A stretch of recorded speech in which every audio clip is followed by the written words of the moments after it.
দেশের একজন যশস্বী মনীষী, যিনি পণ্ডিতজি হিসাবে পরিগণিত হয়েছিলেন সারা ভারতবাসীর হৃদয়ে মননে।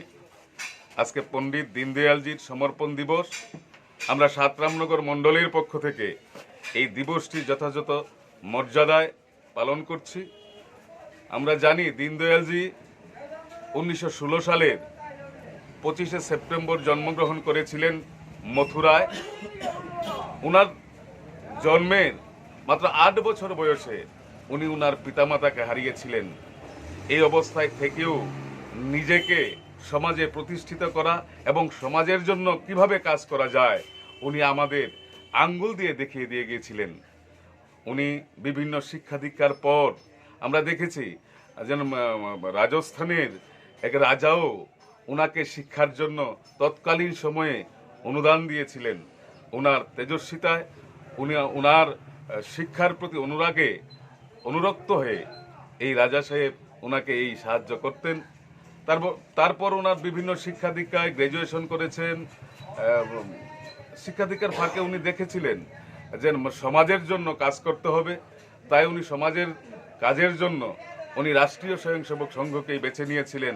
1937 সালে উনি রাষ্ট্রীয় স্বয়ংসেবক সংঘের সঙ্গে যুক্ত হন এবং যুক্ত হয়ে ভাবলেন সংসারের আবদ্ধতায় উনি সমাজের জন্য ব্যাপকভাবে কাজ করতে পারবেন না।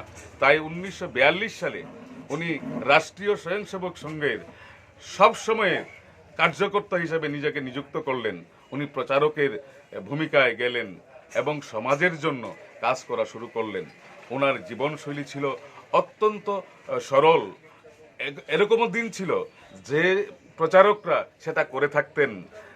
কোনোদিন দেখা গিয়েছিল 2টো রুটি খেয়ে সারাদিন উনি থাকতে হয়েছে, 1 মুঠো মুড়ি খেয়ে ওনাকে সারাদিন থাকতে হয়েছে। এইভাবে থেকেও উনি সমাজের জন্য নিজেকে সমর্পণ করেছিলেন।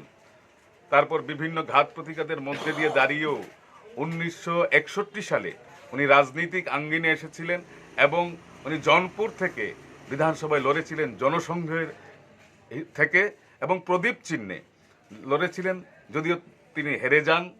তারপর 1963 সালে উনি জনসংঘের অধ্যক্ষ হিসাবে নির্বাচিত হন। তারপর উনি অনেকে ভাবতেন উনি একজন রাজনীতিবিদ, কিন্তু এখন দেখছেন উনি শুধু রাজনীতি